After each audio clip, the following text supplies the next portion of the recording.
porque saber vivir es la clave de la felicidad. A continuación presentamos Saber Vivir.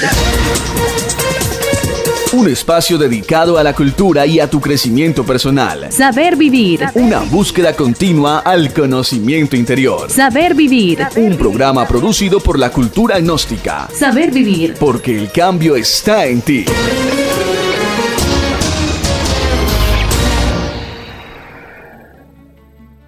Un día, un viejo campesino fue a ver a Dios y le dijo: mira, tú debes ser Dios y debes haber creado el mundo, pero hay una cosa que tengo que decirte. No eres un campesino, no conoces ni siquiera el ABC de la agricultura. Tienes algo que aprender.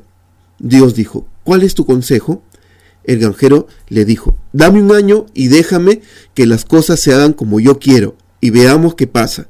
La pobreza no existirá más. Dios aceptó y le concedió al campesino un año. Naturalmente pidió lo mejor y solo lo mejor. Ni tormentas, ni ventarrones, ni peligros para el grano. Todo confortable, cómodo, y él era muy feliz. El trigo crecía altísimo. Cuando quería sol, había sol. Cuando quería lluvia, había tanta lluvia como hiciera falta. Ese año todo fue perfecto matemáticamente. El trigo crecía tan alto que el granjero fue a ver a Dios y le dijo: mira, esta vez tendremos tanto grano que si la gente no trabaja, en 10 años aún así tendremos comida suficiente. Pero cuando se recogieron los granos, estaban vacíos. El granjero se sorprendió y le preguntó a Dios: ¿qué pasó? ¿Qué error hubo? Dios le dijo: como no hubo desafíos, no hubo conflictos ni fricción, como tú evitaste todo lo que era malo, el trigo se volvió impotente. Un poco de lucha imprescindible, las tormentas, los truenos, los relámpagos son necesarios, porque sacuden el alma dentro del trigo. La noche es tan necesaria como el día, y los días de tristeza son tan esenciales como los días de felicidad. A esto se le llama entendimiento. Entendiendo este secreto, descubrirás cuán grande es la belleza de la vida y cuánta riqueza llueve sobre ti en todo momento, dejando de sentirte miserable porque las cosas no van de acuerdo con tus deseos. Estás en sintonía de Saber Vivir. ¿Qué tal, amigos? Bienvenidos a su programa Saber Vivir. Mi nombre es Alep Horna y como todas las ediciones de Saber Vivir nos encontramos con ustedes para llevarle el conocimiento de la cultura gnóstica. Como todos los domingos tenemos temas muy importantes que tratar y nos encontramos en una época muy importante del año, la época de Navidad. En unos días vamos a celebrar eso que se conoce como la Navidad. Y para esto hoy tenemos un tema relacionado a esto, a la Navidad. Vamos a hablar en esta ocasión, nuevamente nos encontramos enlazados con el instructor de la cultura gnóstica, Elvis Huacho, el cual nos va a ayudar a ir conociendo un poco más cuál es el real significado que tiene la Navidad. Elvis se encuentra en estos momentos en la ciudad de Cusco. Y para esto, le damos la bienvenida en esta ocasión en el programa Saber Vivir. Elvis, ¿cómo estás? ¿Qué tal, amigos? ¿Cómo están? ¿Cómo estás, Abel? Pues un gusto para nosotros estar nuevamente reencontrándonos en este programa Saber Vivir. Y como tú decías, para tratar un tema bastante importante del momento, próximo realmente a una festividad mundial, como es la celebración de la Navidad. Y que, es interesante que nosotros también analicemos un poquito, reflexionemos de qué se trata todo este movimiento que quizás hacemos por costumbre año tras año y que tal vez muchas veces toma una connotación superficial, y quisiéramos en el programa del día de hoy pues poder, como tú decías también, llegar a ver el significado, poder encontrar una esencia, un sentido que la Navidad tiene quizás en lo más profundo de ella. Entonces de eso pues hablaremos en este programa. Así es, Elvis. A través del tiempo la Navidad, lamentablemente, el significado real de la Navidad se ha ido desvirtuando y prácticamente ha quedado como una fecha meramente comercial, en donde obviamente todo se ha basado en ese aspecto de los regalos. Y también se ha tratado o se maneja en el hecho de lo que son las reuniones familiares, ¿no? Es decir, prácticamente se ha perdido el sentido que tiene realmente lo que es la Navidad. Pero también más allá de eso, más allá de lo que nosotros conocemos como son esas fiestas que son una reunión familiar o lo que ahora se conoce pues un intercambio de regalos, también existen ciertos conocimientos anteriores a lo que nosotros conocemos como el cristianismo, que nos plantean otros tipos de verdades. Es decir, plantean que la Navidad tiene un origen muy antiguo y muy remoto, y podríamos decir, se relaciona con las cultos y religiones, y más que todo culturas antiguas que han llevado dentro de sí un conocimiento muy, muy profundo, y podemos decir prácticamente que, o como se dice en estas épocas, podría ser como un punto de partida para esto, que entender lo que es la Navidad. Elvis, antes de darle una explicación sobre todos estos aspectos, quisiera que nos definas realmente el término, quisiera que nos definas lo que significa la palabra Navidad. Bueno, ciertamente Navidad es una palabra en el castellano, pero que tiene su origen en latín como nativitas, que obviamente hace alusión a un nacimiento, a un dar a luz. De ahí pues también deriva natividad, ¿no? Y bueno, entonces es lo que normalmente se asocia al nacimiento, al momento en que vino al mundo este gran maestro Jesús, el Cristo, hace poco más de 2000 años. Entonces está haciendo obviamente una relación o una alusión a lo que es el nacimiento, en este caso decíamos de Jesús. Ajá. O sea, etimológicamente es una palabra latina, entonces, que nos indica el nacimiento de una vida, el nacimiento de la vida, ¿verdad? Mira, históricamente, bueno, se conoce, ¿verdad?, que tiene su origen la Navidad para los pueblos del orbe, que son cristianos, en el origen partiendo del nacimiento de Jesús el Cristo. Pero también históricamente se conoce que pueblos anteriores al cristianismo, que practicaban otro tipo de religión o culto, tenían festividades similares en estas épocas. ¿A qué se deben esas festividades, o a qué se refieren? Porque también se habla del solsticio de invierno y de los equinoccios, que eran celebraciones antiguas y hasta se dice que eran paganas, ¿no? Pero que, si hacemos un análisis más profundo, tiene una íntima relación con esto que es la Navidad. Claro, si vamos a hacer un estudio, un análisis sobre los orígenes de la Navidad, pues nos vamos a encontrar con una gran sorpresa, que precisamente la Navidad es una festividad, es una celebración, es una conmemoración realmente muy antigua, antiquísima, y podríamos decir incluso de que es precristiana. O sea, antes del cristianismo ya había celebraciones que tal vez no se llamaron necesariamente Navidad, pero sí habían celebraciones que coincidían justamente con la fecha del 25 de diciembre, o lo que tú mencionabas del solsticio de invierno para el norte, o el solsticio del verano, que sería para el polo sur, el hemisferio sur del planeta. Y entonces eran acontecimientos cósmicos, astrológicos, astronómicos, que lo conocían perfectamente bien los pueblos, las culturas, decíamos, antiguas, antes o precristianas, y que obviamente estas fueron manteniéndose, y en su momento, cuando ya aparece el cristianismo, asume, ¿no?, esa figura y asume esta versión que hoy ya conocemos como la Navidad, y manteniendo la fecha, ¿no?, del 25 de diciembre como el día más largo, ¿no?, del año. Entonces es un proceso que tiene mucha relación, decíamos, con los aspectos astronómicos del Sol, del planeta, bueno, del sistema en general. O sea, el origen de esta festividad podemos decir que se remota a tiempos muy antiguos, pero no necesariamente está referido a una religión o a un culto, ¿verdad? Eso es lo que estoy entendiendo. Bueno, la Navidad como una celebración está obviamente, diríamos, presente, ha estado presente en diferentes pueblos, culturas, es decir, no es un patrimonio exclusivo de alguna religión específica, de algún pueblo específico, sino que prácticamente podríamos decir que es hasta universal. Recordemos, por ejemplo, las celebraciones en honor a Apolo, ¿no?, el dios griego, también los romanos siguieron también venerando, Recordemos también, por ejemplo, el culto a Mitra, que tiene sus orígenes, sus raíces en el Asia Menor, y que también pues los romanos adoptaron muy bien, y que justamente se celebraba como una fiesta, una fecha importante del culto a Mitra, el 25 de diciembre, ¿no? Hablamos también de un nacimiento.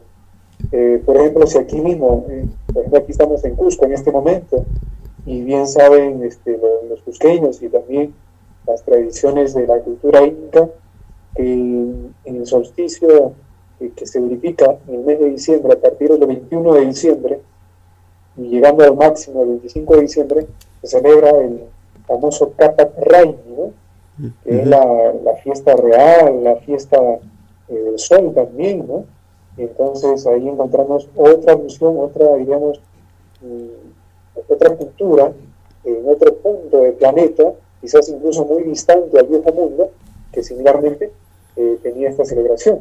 Igualmente en México, ¿no? Aquí entre Centroamérica, México, encontramos, por ejemplo, entre los aztecas, los mexicanos, celebraban la llegada de los en estas fechas también del 25 de diciembre, ¿no? En el solsticio de invierno, ¿sí? Para ellos, en ese lado del planeta. O sea, vamos a encontrar que hacemos un estudio comparado de religiones, de culturas, vamos a darnos con esa sorpresa, decíamos, y bueno, encontrar de que realmente es una festividad universal, ¿no? Es un principio único que obviamente tiene ya la relación con los aspectos cósmicos, astronómicos y astrológicos. Uh-huh. Claro, claro, lo que nosotros conocemos en esta parte del mundo sobre la Navidad es el nacimiento del niño Jesús o del Cristo, ¿no? Que es el planteamiento que nos entrega el cristianismo como parte de su religión. Claro, no estamos tratando de desvirtuar eso, no estamos tratando de entender mejor cómo es que este conocimiento, ¿no? De estos principios ya se han conocido desde épocas remotas, ¿no? Y obviamente, bueno, hablar del Cristo, hablar del nacimiento de ese principio, no necesariamente se está planteando desde un punto de vista religioso, sino que son principios que tiene la vida, ¿verdad? Y entonces con eso quiero preguntarte algo, ¿no? Lo que es el Cristo, lo que es ese nacimiento, ese principio, los pueblos desde ya antiguos ya conocían estos principios desde antes, pero claro, cada culto, cada religión los denominaba indistintamente, ¿no? De forma diferente. Como has mencionado, estaba Mitra, estaba el dios Apolo, Aurus para los egipcios, y así en cada pueblo tenían, o en cada cultura tenía su propia denominación de aquel hijo de Dios, de aquel enviado, de aquel Mesías, ¿verdad? Frente a eso, ¿no? Entonces se podría plantear que el Cristo no necesariamente es un personaje histórico, ¿verdad? Porque nosotros lo conocemos como un personaje histórico que nace un 25 de diciembre, ¿no? Pasa su etapa de vida como el Mesías del Salvador y, bueno, todo lo que ya se conoce, ¿no? En adelante. Así es, precisamente hay que hacer esa diferenciación de lo que es el Cristo histórico, ¿no? Jesús, ¿no? Como Cristo histórico, como esa representación que vamos a encontrar obviamente, todo obviamente diríamos unas referencias en las Sagradas Escrituras, en los Evangelios, en el Nuevo Testamento. Entonces, obviamente existió, ¿no? El Cristo histórico, en la forma, digamos, la presentación del gran maestro Jesús, o conocido como Jesús de Nazaret, y también, pues, diferenciarlo de lo que es el Cristo cósmico. Entonces, el Cristo cósmico ya tiene que ver justamente con ese principio venerado, conocido, muy respetado por todas las culturas y tradiciones de la antigüedad. Y esto lo veían entonces reflejado o veían representado un principio divino, un principio, pues, digamos, muy elevado, muy exaltado, que podríamos denominar la expresión del Logos, ¿no? Este Logos que menciona Juan, o el Evangelio de Juan, el Logos solar, el Verbo encarnado. Ese principio logóico divino tenía su representación pues justamente en aquel sol, ¿no? Entonces ese sol vendría a ser la representación visible, física, de Logos, es decir, de la divinidad, ¿no? En su expresión más elevada. Entonces estas culturas antiguas obviamente veneraban a este principio, a Cristo cósmico, y las fechas que celebraban de la Navidad eran más que su movimiento, ¿no? El movimiento del sol. Entonces encontramos que el Cristo cósmico nace un 25 de diciembre, pero es concebido el 21 de marzo, por ejemplo, ¿no? Y esto se sucede en el hemisferio norte, cuando entonces en el solsticio de verano, en el equinoccio de primavera, en el hemisferio norte, la Tierra queda fecundada también una forma, diríamos, tanto simbólica, pero a la vez física, ya que en la primavera todo florece, todo fructifica, la semilla germina. Uh-huh. Entonces, es en ese equinoccio donde hay una fecundación de la Tierra hecha, ¿no? Por ese principio creador. Y a partir de esa concepción, que se sucede el 21 de marzo en el hemisferio norte, con el equinoccio de primavera, van entonces a transcurrir 9 meses, cronológicamente, 9 meses, para que el 25 de diciembre dé a luz, nazca entonces el Cristo cósmico, el logo solar, en el hemisferio sur, ya cuando entonces, digamos, pues el Sol, en este máximo alejamiento, el Sol se ha alejado todo lo más que se ha podido, y en el polo norte se vive un invierno, un frío, pues diríamos el más severo. En ese día sería también el día para el hemisferio norte, el día más frío. En ese momento entonces viene nuevamente, retorna, ¿no? El Sol en su viaje, y eso pues alegóricamente nos habla de un nacimiento, de un volver, de un surgir nuevamente la luz, la vida, toda la armonía, todo eso que, digamos, proviene como expresión del Sol, ¿no? Entonces eso también los romanos lo llamaron como el Sol invictus, o el Sol triunfante, el Sol que triunfa, el Sol que vence las tinieblas, que vence la oscuridad, y que entonces viene a la luz. Entonces el famoso Sol invictus también de los romanos, que es una fiesta celebrada igualmente el 25 de diciembre, ya nos está hablando de que entonces se conocía perfectamente estas fechas antes de que fueran instituidas ya dentro del calendario litúrgico cristiano, que todavía eso va a ir apareciendo del siglo III en adelante. Claro. Pero anteriormente a eso pues ya se conocía, y era en relación al Cristo cósmico, ¿no? Claro, podemos decir que ese movimiento astrológico que tiene el Sol, que es el movimiento de traslación que podemos decir que el planeta tiene, ¿no? Y se va alejando del Sol, va a generar dentro de la naturaleza procesos, ¿no? Que son, las estaciones, obviamente, y en la parte norte es donde se siente ese invierno, esa etapa donde se siente la muerte del Sol prácticamente, ¿no? Es como que el Sol muere y el 24 a la medianoche resurge nuevamente, ¿verdad? Que es prácticamente algo astrológico y que se da a nivel, digamos, de lo que son las estrellas, ¿no? Obviamente todo ese movimiento que estamos estudiando, que nos estás explicando, Elvis, no ha sido de desconocimiento de las culturas antiguas, tanto incluso de nuestra cultura peruana, ¿no? De los incas. Cada pueblo ha estudiado las estrellas, ha tenido un conocimiento de esto y ha planteado. Tanto así que eso me trae ahora un recuerdo de lo que es el culto al fuego, ¿no? Eso me hace recordar a Caral, que se conoce como una de las primeras civilizaciones en América. Allá hay,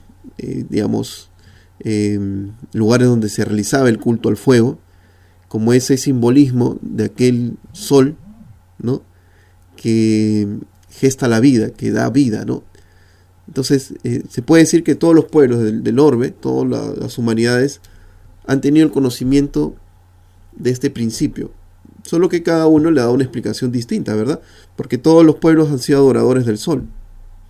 Entonces eso significa que el conocimiento del Cristo no es algo nuevo. Eso es lo que vamos entendiendo, ¿verdad, Elvis? Exactamente, ¿no? Aleph, ¿verdad? Que vamos entendiendo de que los principios religiosos son los mismos en todos los espacios y en todos los tiempos. Lo único que va cambiando, lo único que va variando es la forma, la presentación, el ropaje con el que se van a dar a conocer, pero los principios son los mismos. Así que el principio Cristo, el principio vida, es, digamos, un principio eterno, atemporal, imperecedero, que está, pues, siempre ha estado, siempre ha existido, y que ha simplemente pues sido representado de diferentes formas. Así también, por ejemplo, ¿no? Ya que están mencionando los principios, vamos a encontrar que la expresión del principio madre, como por ejemplo la Virgen María, que es la madre de Jesús, sí, que es virgen antes, durante y después del parto, es decir, la Inmaculada Concepción, ¿no? Esa que también es relatada en parte en los Evangelios, que María recibe justamente por gracia del Espíritu Santo. Y eso entonces justamente vamos a encontrar que la naturaleza, de alguna forma, tiene también esa representación del eterno femenino. Por eso la naturaleza queda fecundada, como mencionábamos hace un momento. La naturaleza queda fecundada el 21 de marzo en el hemisferio norte. Y entonces esa naturaleza está representando a la María, está representando a la Deméter, está representando a Isis, los egipcios, está representando a todas las expresiones femeninas de las religiones, todas las religiones que han existido. Y muchas de estas representaciones femeninas, coincidentemente, pues también se habla de ese carácter virginal, puro, inmaculado. Dicen también que Isis, por ejemplo, concibió a Horus y entonces fue concebido también por una gracia divina. Entonces, siendo igual o similarmente una inmaculada concepción. Por ejemplo, algo mucho más cercano, dicen que Siddhartha Gautama el Buda también lo habría concebido gracias a la bendición que tuvo de los dioses hindúes. Cuando ella se sueña, una visión de sueño, ella siente que le roza el hombro el dios Ganesha, que es el dios que tendría que ver con la fecundidad, con la fertilidad, el dios también de la sabiduría, Ganesha. Y esta divinidad hindú, entonces, dice pues que le otorga esa gracia a Maya, la madre de Siddhartha, y ella queda embarazada, queda entonces con esa concepción también por gracia divina. Entonces la virginidad, entendida en esa inmaculada concepción, vemos que es un principio que entonces es inherente también a muchos pueblos y a muchas culturas. Por aquí seguramente está al alcance de muchos de nosotros buscar por ahí, a través quizá del internet, la imagen de Isis sosteniendo a Horus como una criatura, ¿no? Sobre su regazo, sobre su pecho, amamantándole. Y entonces que nos recuerda también una imagen muy conocida para nosotros los cristianos, donde tenemos a la Virgen María también teniendo al niño Jesús en su brazo, en su regazo. Y entonces una similitud, ¿no? Un paralelismo increíble, claro, que nos confirma una vez más que los principios son los mismos. Lo repito. Claro, y aclarando, ¿no? Para que nuestros amigos que nos escuchan en el programa, no estamos tratando de desvirtuar lo que el cristianismo enseña, simplemente estamos profundizando un poco más en el bagaje cultural para que todos nuestros que nos ven, nos escuchan en este programa, vayan teniendo, ¿verdad? Y obviamente, bueno, lo que estamos planteando no es algo que nosotros hemos inventado, ¿no? Es parte de la historia y parte del conocimiento que se tiene sobre las religiones y cultos. O sea, podemos decir que tanto para los hindúes, para los egipcios, para los mayas, para los incas, ese principio, el principio Cristo, siempre ha estado presente. Es decir, siempre había un Mesías, siempre había un enviado de Dios que ha llegado a este mundo para poder dar luz, ¿no? Es decir, para poder dar vida. Es decir, si hiciéramos el análisis de la vida de Horus o el análisis de la vida de Buda o de tal caso de Quetzalcóatl, se encuentran similitudes entre sí, ¿no? Cada uno de ellos, estos personajes, traen consigo conocimiento, traen consigo la verdad, y obviamente son enviados por Dios para guiar a la humanidad. Entonces Elvis, teniendo estos presentes, ¿no? Que siempre había un Mesías, siempre había un Hijo de Dios, y entonces podemos decir obviamente o entender mejor que la Navidad, más allá de ser un hecho histórico, más allá de ser un conocimiento representativo para, digamos, la familia, tiene que ver con un aspecto más que todo espiritual, ¿verdad? Porque el estudio de esto, o el conocimiento que han tenido cada una de las culturas, o que han planteado, no es simplemente una historia, sino que una búsqueda de tipo más profunda, ¿verdad? Un tipo de búsqueda más espiritual.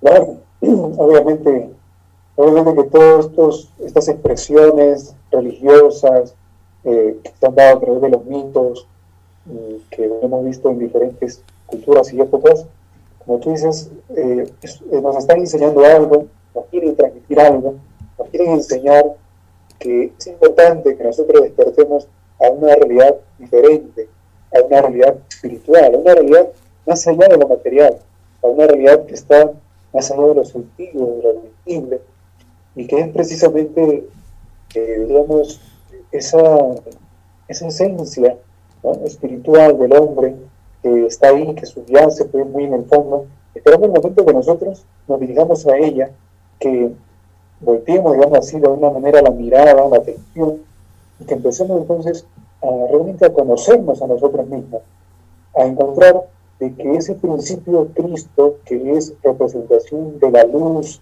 que es la representación de la vida, que es la representación de la sabiduría, del conocimiento real, tiene que también en nosotros hacerse presente.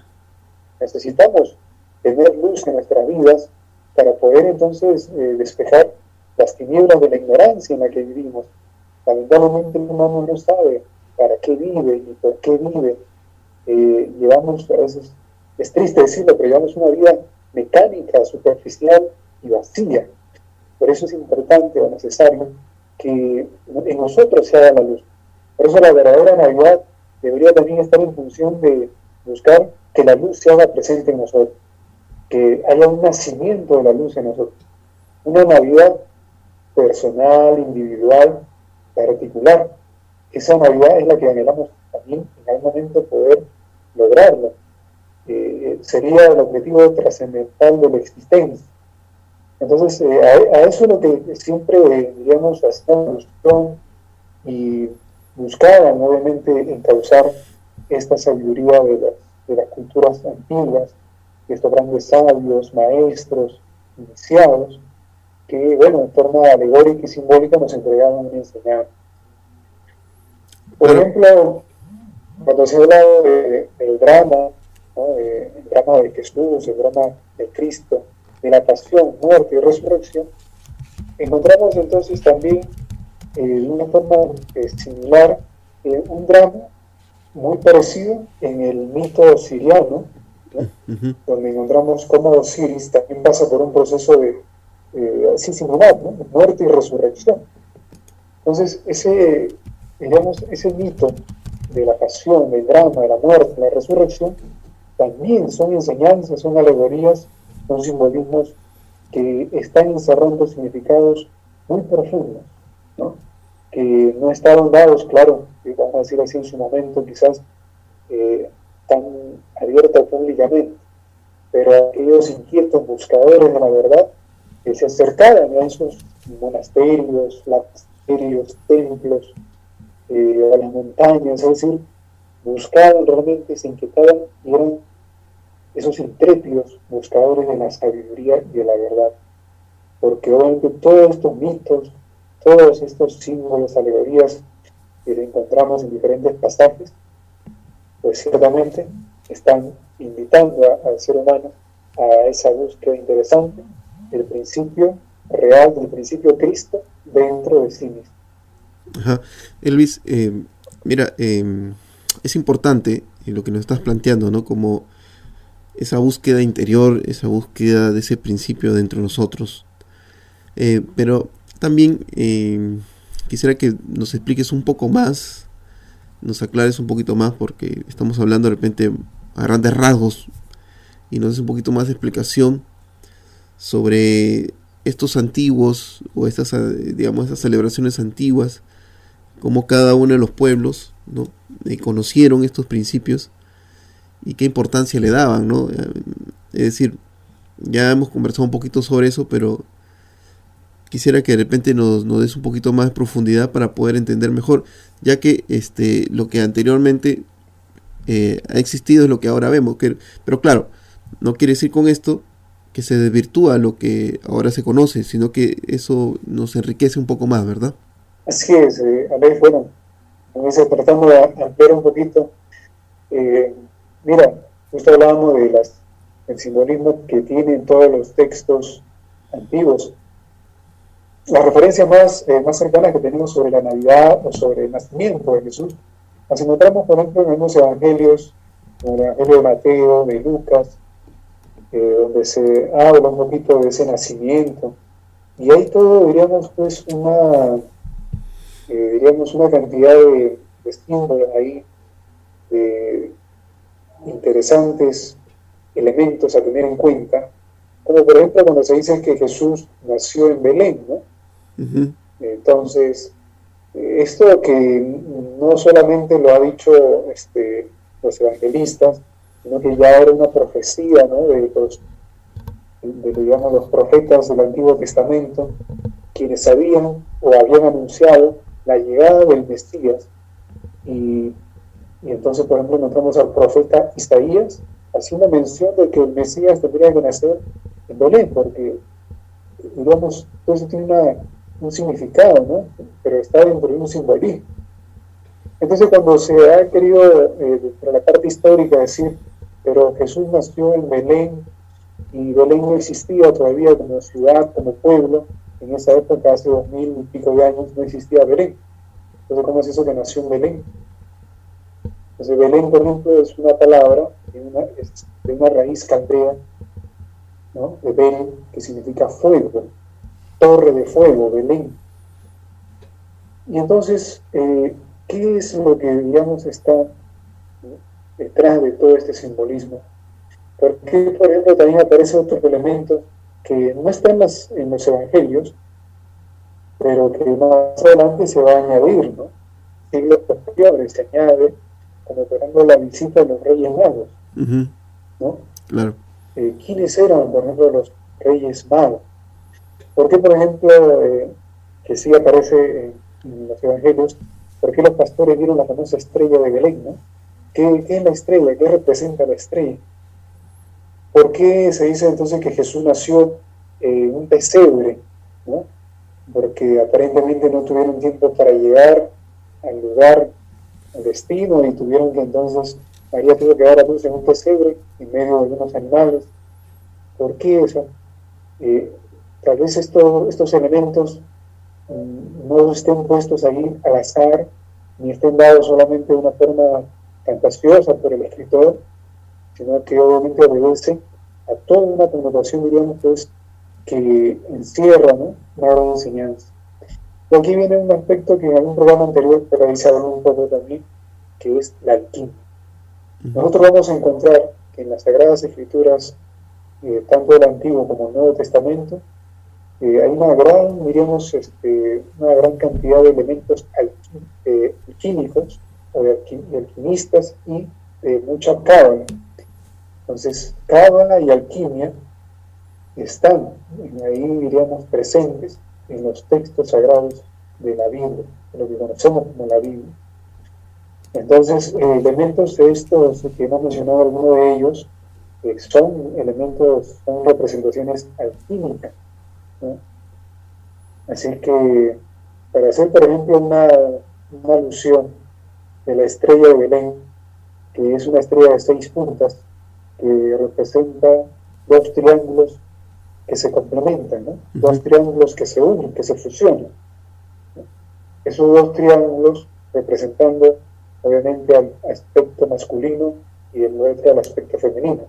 Es entonces, digamos, una alegoría de justamente una unión, Una comunión. un químico, ¿no? Del hombre y de la mujer, de lo masculino, lo femenino, ¿no? De lo positivo, lo negativo. Es decir, esas dos fuerzas de la naturaleza que se unen, se concilian, ¿no? Se atraen a sí mismas y se concilian para también estar presente en todo el nacimiento. Ujú. Entonces ahí encontramos muchas referencias y muchos elementos simbólicos aquí. Claro, dentro del drama histórico que se conoce, ¿verdad? Y eso mismo también está dentro de los antiguos pueblos, ¿verdad? Todas esas explicaciones. Pero ya que estamos, ya que nos está explicando un poco sobre ese simbolismo que tiene o que nos narra la Biblia sobre ese nacimiento,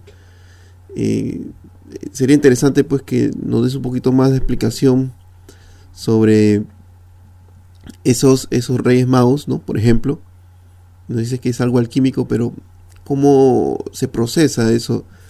Ya viéndolo más profundamente para entenderlo, ¿no? ¿A qué se refieren? Porque ellos traen mirra, traen incienso, ¿verdad? Traen como oro, como presentes. Entonces, ¿cómo entendemos esas cosas que están dentro de esa historia y que obviamente es algo universal que también es parte del conocimiento de los pueblos antiguos, ¿no? Hablando de los Reyes Magos, ¿no? Que decíamos que tal vez no aparezcan precisamente en uno de los evangelios, no hay una alusión a los Reyes Magos, pero sí luego, por ejemplo, se encuentran algunos grabados en las famosas catacumbas de los cristianos, ¿no? De los primeros cristianos de los siglos I, siglo II, quedaron ahí como una especie de retrato, de imágenes de ciertos personajes que acompañaron, que estuvieron en el nacimiento de Jesús. Pero ya posteriormente, pues más adelante, ya hay una alusión más directa, ¿no? Entonces este elemento es un elemento obviamente añadido quizás en el tiempo, pero que, ¿por qué se relaciona? Porque tiene justamente decíamos, una aplicación en el aspecto alquímico. Esos tres Reyes Magos, que dicen uno era de color negro, otro blanco y el otro amarillo, son los colores de los procesos de la alquimia. Los Reyes Magos, o los magos, incluso en esos tiempos, era también haciendo alusión a los sacerdotes caldeos, ¿no? A esos magos persas o sacerdotes caldeos, que eran realmente personajes muy conocedores de la astrología, de la alquimia. Entonces, esos colores, ¿no? El Rey Mago negro, el otro en blanco y el amarillo, son como grados o niveles de la alquimia. Recordemos que la alquimia es un proceso de transformación de lo más denso a lo más sublime, de lo más grotesco, grosero, a lo más divino, a lo más sutil, a lo más elevado. Entonces la alquimia justamente busca ese proceso que se entiende que en uno debe llevarse en el sentido del perfeccionamiento humano, ¿no? De lo más, entonces, de repente imperfecto, llevarlo al estado más perfecto, humanamente hablando. Entonces la alquimia tiene ese proceso de transformación, de transmutación. Esos colores obviamente nos están hablando de niveles de la alquimia, ¿no? Un nivel pues de repente denso, oscuro, hasta el amarillo, que sería el nivel más, ya más radiante, más perfecto. Uh-huh. Eso sería en relación a lo que representan los colores de los Reyes Magos. Ahora los regalos, ¿no? Pues se habla de los regalos que le llevaron al niño Jesús, a Dios, el oro, el incienso y la mirra, obviamente, son elementos altamente simbólicos entre los principios alquímicos. Ese oro representa justamente también estado más elevado, ¿no? Acuérdense que el oro es un mineral precioso y que todos los pueblos o culturas, sobre todo en la antigüedad, lo usaron, ¿no? Como también un distintivo religioso, porque era la representación también de la divinidad del sol, ¿no? Como las lágrimas, decían las lágrimas del sol, el sudor del sol, es decir, era la representación en el mundo, en la materia, de algo muy perfecto, de algo muy espiritual. Así lo veían. Lamentablemente después ya tomó un sentido económico, material, y hoy en día todavía eso prevalece cuando se habla de moda. Uh-huh. Que más bien suscita ambiciones, y tantas situaciones que se presentan por ese motivo. Pero el oro, entonces, es una representación de una elevada espiritualidad. El incienso tiene que ver con la pureza de la mente. La pureza en todo sentido, pero a nivel de la mente, porque, en verdad, la mente es, digamos, es impura porque ella divaga en tantas cosas, anda pues en todas sus fantasías, la mente desordenada de por sí, la mente casi es, por decir, hasta caótica hasta cierto punto, y entonces necesitamos nosotros llegar a una pureza de la mente. Esos son regalos que se le dan al Cristo cuando nace, porque son virtudes que tienen que desarrollarse cuando se empieza a producir la Navidad. Debe haber una pureza de la mente, es un requisito para poder lograr ese nacimiento, esa Navidad, pureza en la mente. Y la mirra, que representa la justicia. Si anhelamos una Navidad espiritual, la de nuestra Navidad, necesitamos desarrollar la virtud de la justicia, ser justo. Y eso obviamente está en función del desarrollo de nuestra conciencia, el despertar de la conciencia, porque justo no es darlo a todos por igual, sino realmente justo es hacer lo que corresponde en el momento de vida, en las circunstancias que ameritan. Cada momento tiene su propio, digamos, forma de actuar. Entonces uno tiene que ser justo en la vida en diferentes momentos, uno tiene que actuar con justicia para cada momento, para cada caso, para con cada persona. Entonces eso también es una virtud, digamos, requisito para poder vivir una Navidad interior. O sea, podemos decir que cada elemento que se presenta en esa historia que se conoce en la Biblia tiene una representación simbólica en la vida de una persona que está buscando esa Navidad espiritual, podemos decir, ¿verdad? Hablar de, incluso tú nos mencionabas el pesebre, ahora que estábamos planteando los Reyes Magos, la estrella, o sea, cada elemento que está presente dentro de ese drama tiene un simbolismo, hablamos ya más profundo, espiritualmente. Quisiera ver si nos puede dar un poquito de explicación, por ejemplo, ¿por qué nace un pesebre, no? ¿Por qué no otro elemento? ¿Por qué un pesebre? ¿A qué se refiere con eso?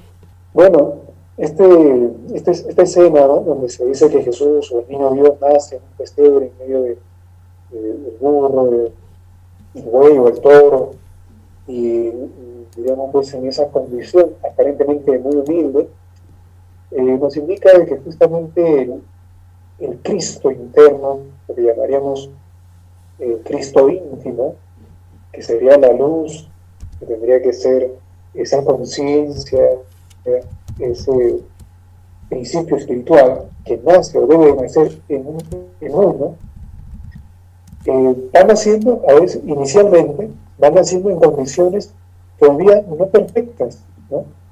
Es decir, todavía pueden nacer en un pesebre donde se muestra esa humildad, esa sencillez, esa imperfección que tendría que ver con la imperfección humana. Esos animales, el burro, que también entre el simbolismo antiguo tiene que ver con la mente, pero con la mente desordenada, que hablábamos hace un momento, y el toro, que representa las pasiones humanas, o las bajas pasiones, los instintos brutales.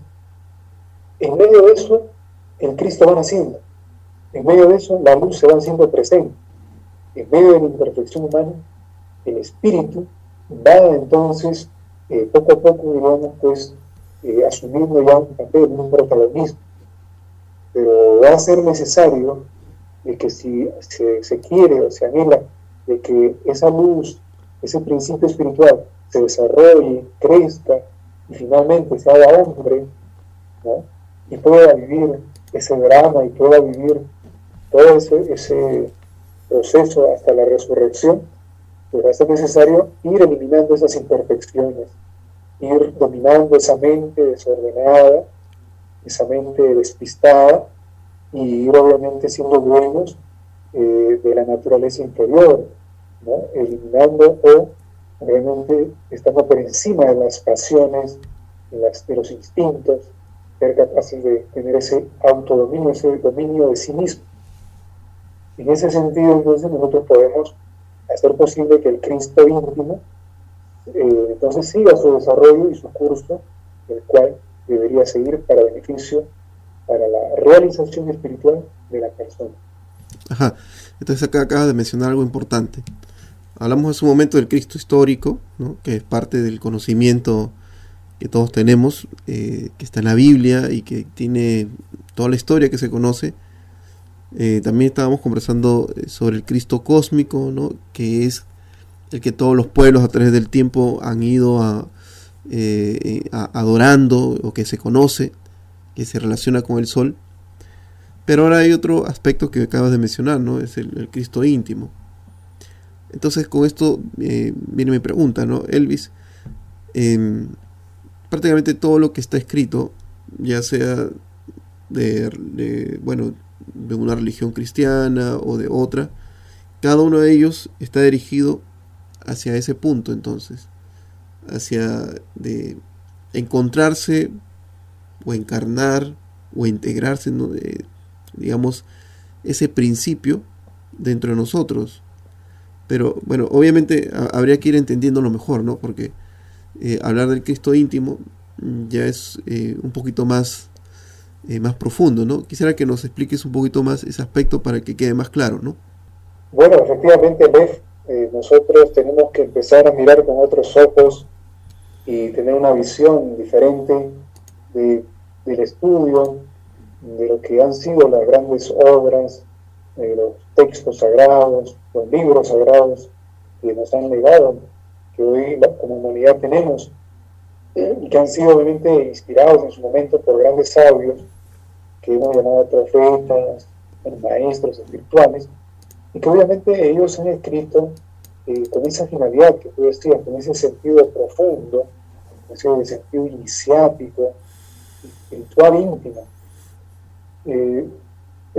No se puede negar, obviamente, que tal vez algunos pasajes como los de la Biblia, tanto en el Antiguo como en el Nuevo Testamento, se puede entremezclar un poco los aspectos históricos. Es apenas normal que haya un porcentaje, ¿no? Pero mínimo, de historia, de aspectos históricos. Eso no lo podemos negar. Pero el gran porcentaje, el grueso, son, digamos, realmente sendos tratados de sabiduría milenaria, de sabiduría espiritual, de sabiduría realmente profunda. Por eso decíamos, estos son tratados, por ejemplo, la Biblia son tratados de alquimia, de cábala, donde tenemos que entonces conocer las claves para poder interpretar correctamente estos libros. Por esa razón, Pablo de Tarso, que es uno de los personajes, digamos, pues, más conocidos también en el profundo del cristianismo, que fue el que hizo capaz de difundir de una forma masiva en su época el mensaje de Jesús en Cristo, vamos a encontrar que Pablo, en sus cartas, en los Hechos de los Apóstoles, en las cartas que él envía a las comunidades cristianas, realmente Pablo hace alusión al Cristo histórico.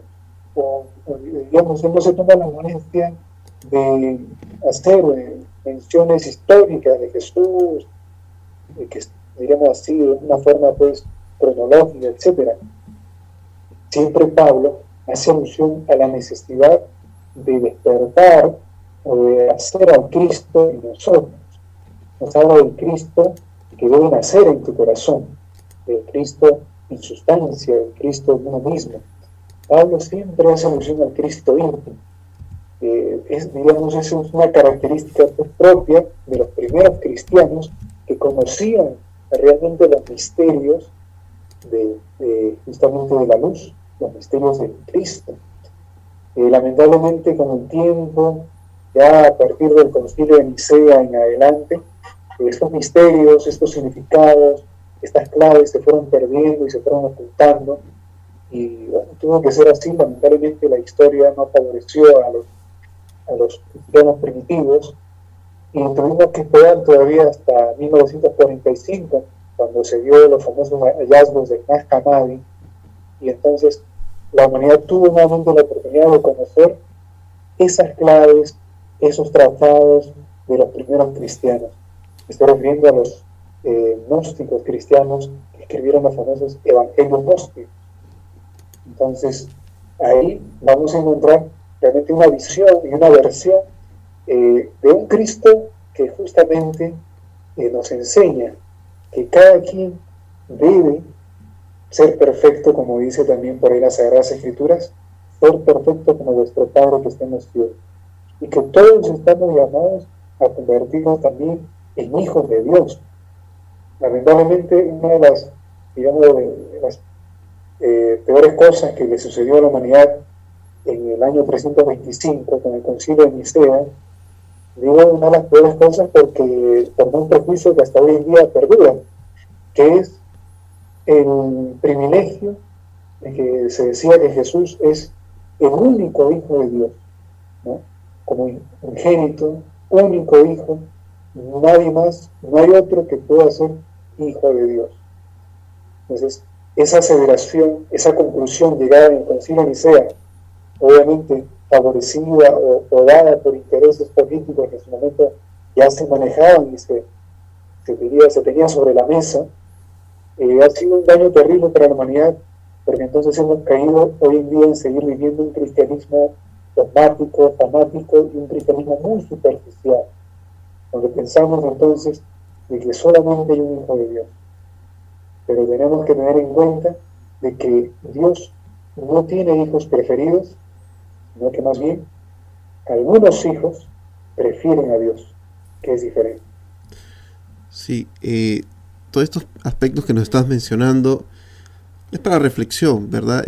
Quisiera que todos nuestros amigos que nos ven y nos escuchan a través de estos medios digitales reflexionemos, ya que a través de las épocas nosotros hemos ido generando una costumbre muy mecánica, parte de lo que es de la vida, y que nos ha llevado a nosotros de repente a tener a la Navidad como una costumbre de familia, de regalos, y claro, en muchos casos también recordar el nacimiento del niño Jesús, como se conoce en estas épocas. Pero más allá de eso, más allá de lo que se conoce históricamente o lo que se conoce dentro de digamos, del cristianismo, hay un conocimiento más profundo. Y la cultura gnóstica, a través de estos programas que nosotros realizamos, a través del programa del día de hoy, lo que queremos llevar a su casa de todos ustedes, amigos oyentes, amigos que nos ven a través de las redes sociales, es que el conocimiento tiene una profundidad. Este conocimiento que nos plantea la Sagrada Biblia, porque es un conocimiento sagrado, al igual que está ahí, está escrito en otros libros sagrados y es parte del conocimiento de todas las culturas y religiones a través del tiempo, nos plantean la misma búsqueda, la búsqueda de eso que es Dios, ¿verdad? Pero obviamente nos dan una base, que es que tiene que nacer esa luz y nos convertirnos en esos hijos de Dios. Elvis, el tema es bien largo, es un tema muy profundo. Hay aspectos que tal vez estamos olvidando, pero todavía tenemos unos minutos que nos quedan para poder seguir dialogando. Frente a estos aspectos simbólicos y que están dentro del conocimiento del cristianismo y que lo vemos como una historia también, hay otros elementos que se desconocen, ¿no? Por ejemplo, el primer nacimiento, ¿no? Eso que ahora vemos en las casas, ¿no? Por ejemplo, eso fue creado por Francisco de Asís, ¿no? Antes de él no se hacían ese tipo de cosas. Pero que representaba, ¿no? Este simbolismo que estás mencionando, ¿no? El nacimiento de esa conciencia, el nacimiento de esa luz dentro de ese individuo, alrededor, a pesar de tener esas dificultades, esos elementos negativos. Elvis, en esta historia, en este drama, podemos decirlo, nos plantea precisamente que nace ese niño y después de ese nacimiento tiene que huir, ¿no? Tiene que huir porque va a ser asesinado. Entonces, ese simbolismo, ¿a qué se refiere, por ejemplo? Porque apenas nace, Herodes lo busca para matarlo, ¿verdad? Eso está dentro de la historia. Pero eso, ¿qué relación tiene que ver con eso íntimo en nosotros, ¿no? ¿Cómo lo podemos analizar para entenderlo mejor? Claro, esa persecución, ¿no? También uno de los pasajes interesantes dentro de digamos, esta historia, sí, pero que ya estamos explicando que no es solamente una historia, sino que son elementos simbólicos. La persecución a los niños, que ha quedado como el Día de los Inocentes, ¿no? Que hoy celebramos el Día de los Inocentes.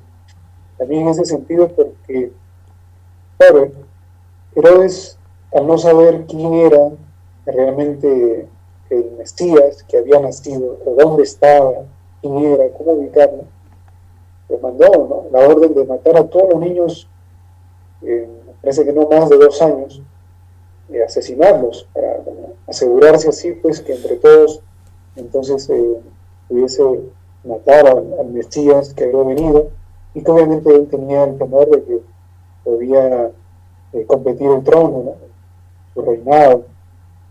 Bueno, esto obviamente, más allá de que haya existido, ¿no?, Herodes históricamente, puede ser que haya existido o no, que eso no es lo trascendental. Es que esto nos hace alusión a que cuando la persona está empezando un despertar espiritual, cuando está en esos inicios y ya está desarrollándose, está creciendo, ¿no?, ya tiene, diríamos, pues, simbólicamente esos 2 años, ¿no?, pero todavía está pequeño, todavía es vulnerable, todavía está expuesto.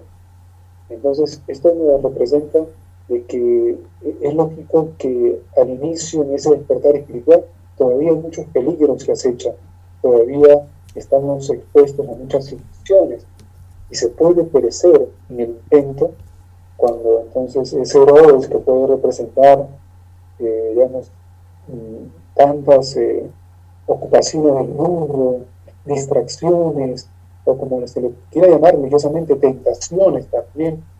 Bueno, todo eso está, pues, digamos, ahí a la vista, al alcance, y estamos expuestos a ese tipo de situaciones.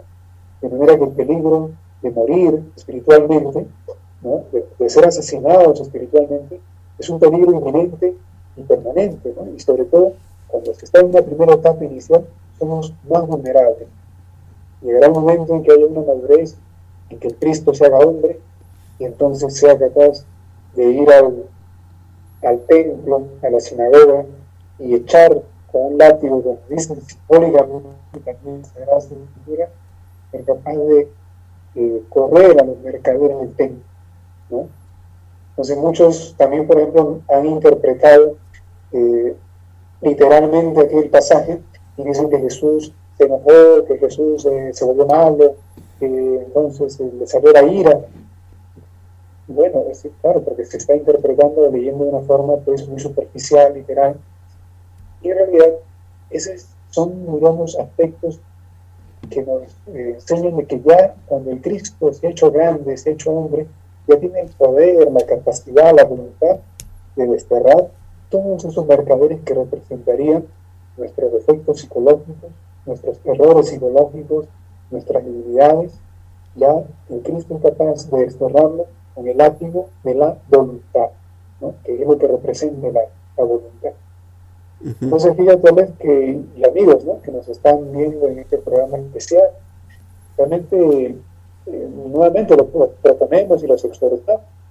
Necesitamos empezar a mirar de forma distinta, a volver a desempolvar esos libros, esos textos sagrados, entonces, y empezar a estudiarlos y a leerlos con otra visión, con otra, digamos, otro enfoque, otro lente, para que así entonces podamos realmente asimilar lo verdaderamente fructífero y productivo para nuestro desarrollo espiritual.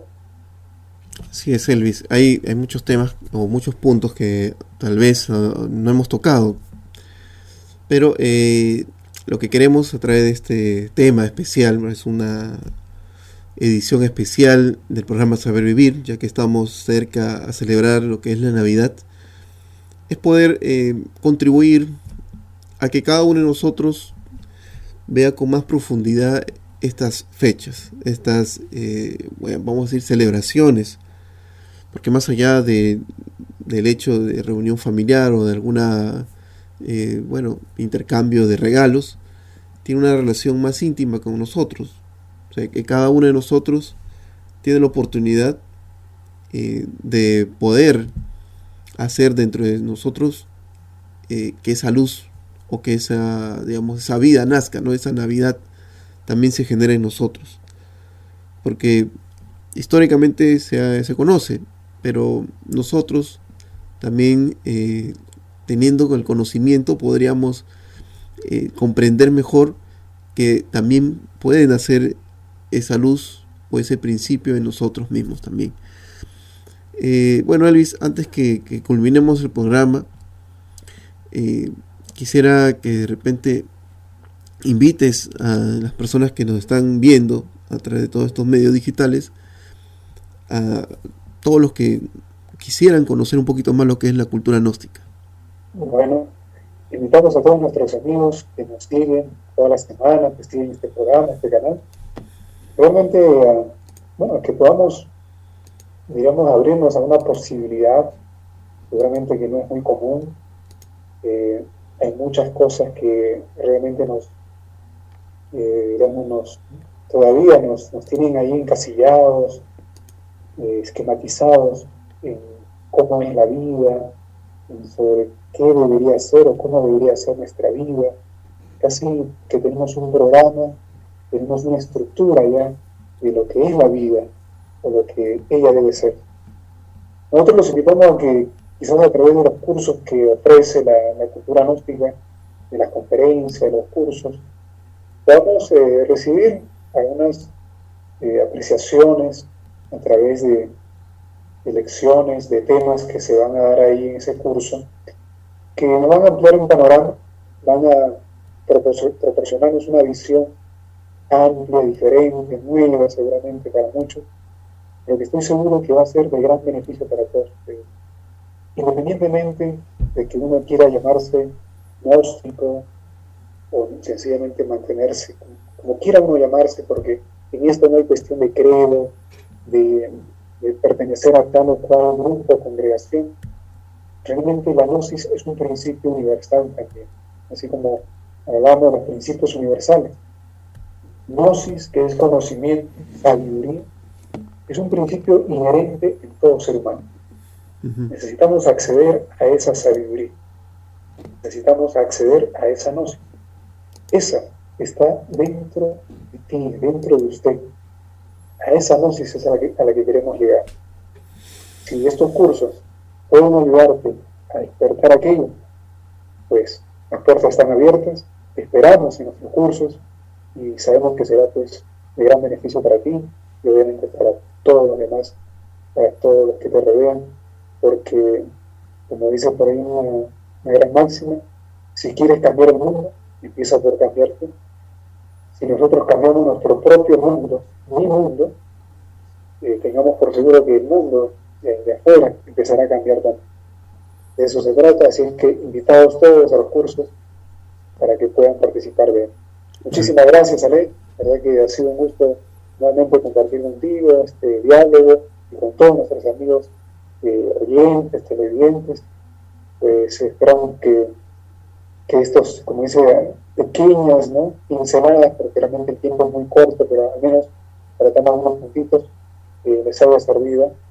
Y entonces pues ya queda en que cada quien también haga sus propias reflexiones, análisis, sus evaluaciones y saque sus conclusiones, que finalmente eso es lo que nos interesa. Así es. Entonces, gracias, Ale, y gracias a todos y bueno, hasta cualquier otro momento. Muchas gracias, Elvis, por estar con nosotros, y pueden visitar nuestras redes sociales, que tenemos el fanpage de Gnosis, que es Gnosis Perú, a través de estos medios digitales. También nos pueden buscar en el YouTube como Gnosis Perú. Y este programa Saber Vivir, que está al servicio de todos ustedes para llevar conocimiento a su hogar. Por mí también, por mi parte, también le doy las gracias por estar contigo, por tenerte aquí, Elvis, en el programa nuevamente, por compartirnos el conocimiento que la cultura gnóstica tiene. Yo también me despido y nos estaremos viendo nuevamente en su programa Saber Vivir. Hasta la próxima. Hasta este momento hemos presentado Saber Vivir. programa promovido por la Institución Cultura Gnóstica. Esperando haber contribuido con tu formación, nos despedimos. Hasta una próxima edición. Gracias por su sintonía. Permiso.